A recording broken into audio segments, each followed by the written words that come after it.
So, how did Elizabeth I deal with the Catholics then? Well, that's quite straightforward really, because for the first 23 years of her reign, she dealt with them very, very leniently. She was absolutely determined not to punish them for doing, private Catholic masses and things, and as long as they turned up at Protestant services, to be honest, she didn't want to know what happened behind closed doors.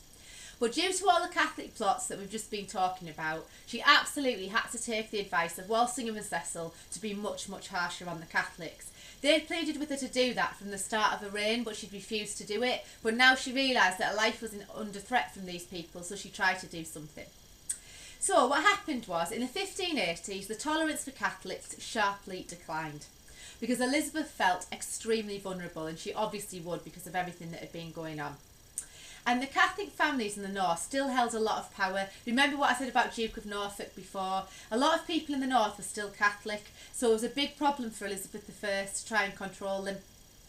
And in 1580, Jesuits began a mission in England, and there were two men called Parsons and Campion, and they were Jesuit priests. Now, Campion came over disguised as a jewel merchant, and he started to spread, his message about turning back to the Catholic faith and started to slag off Elizabeth I. And he was arrested and tortured, and he had to be hanged, drawn and quartered. Now, this was really important because basically she had to show she was going to be tough on these Jesuits, or otherwise England would have been inundated with them. So that was really important for her. So she decided to start to tighten up on the laws. So she did a few different things. She brought in something called the Statute of Confinement, and that meant that you couldn't go further than 5 miles from your house, because obviously she was worried about Catholics meeting up and plotting against her, so she made that, absolutely law that you couldn't go further than that. She also banned things like rosary beads, so the things that we've talked about before, where they would hold the rosary beads when they prayed. If you're found with those were banned and you could be arrested for it. She obviously as well had some Catholics killed. She had to do that, so you could be killed if you were found to be a Catholic and hiding a Jesuit priest or a Catholic priest in your house. And also it then became illegal to have a Catholic mass, so she wanted to stamp down on that to make sure people were going to the Protestant services. She also increased recussancy fines from 12d or 12 pence to £20, so that made it very expensive to be able to afford to not go to these Protestant services. And she also wanted to make abundantly clear that if you were a Jesuit, you'd either be expelled from the country or some of them were tortured and were killed. So she gave them really harsh punishments like hang, drawing and quartering. And it's important to remember that she also could take your property. So if you were a Catholic landowner and you've been found to be doing, like Catholic masses or hiding Catholic priests and things like that, then your property could be taken. So it was within your interest to abide by the laws that she put in place for the Catholics.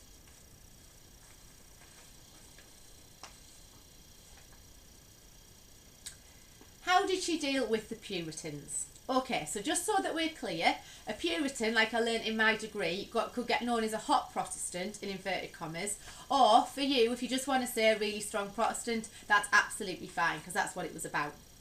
So what did they think of Elizabeth's religious policy? Well, to be quite honest, they were just as much a problem for her as the Catholics were. So they didn't think her religious policy went far enough. They were really annoyed that she was being so lenient on the Catholics, and they hated the middle way. They thought with her being a Protestant queen, this was the perfect chance to have somebody who was going to push forward the Protestant faith. And to be quite honest, they just hadn't felt she'd done that really.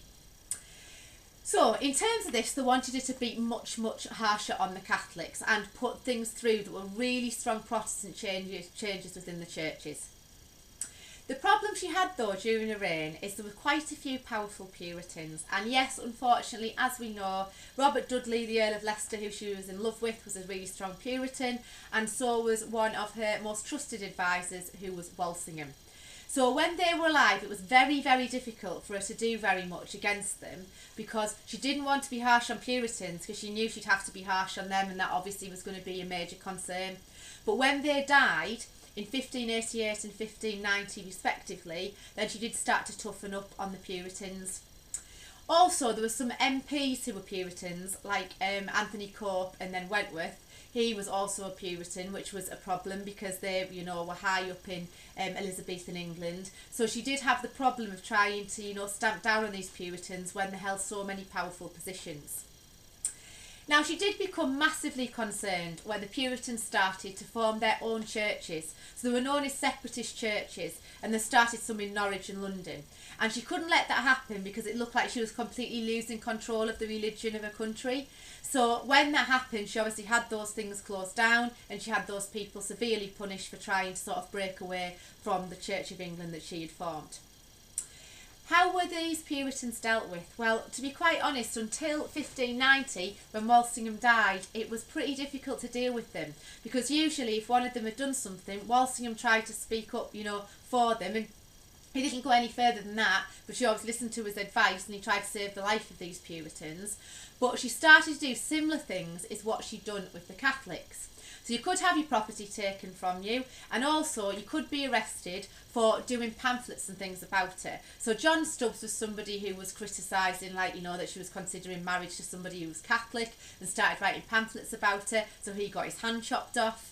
You could also be executed for treason if she thought you'd gone too far, just like a Catholic could, so that didn't change in terms of that. She also raised recussancy fines because some of those refusing to go to the churches because they didn't think they were Protestant enough. So that obviously, was an issue for her as well. And she basically then introduced John Whitgift, who was the Archbishop of Canterbury, to try and stamp down on these people who were really strong, Puritans.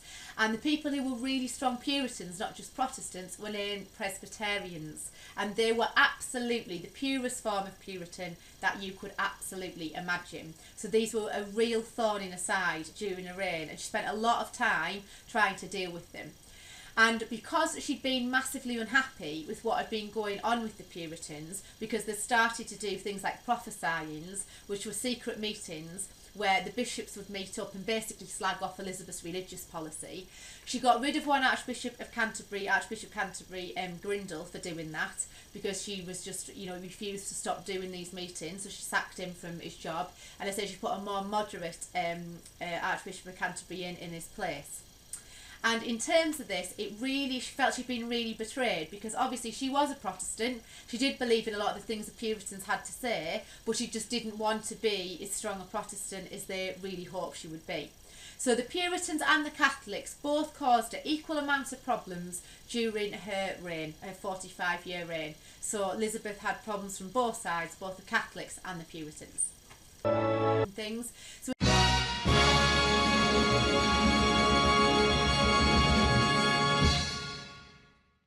hard. In terms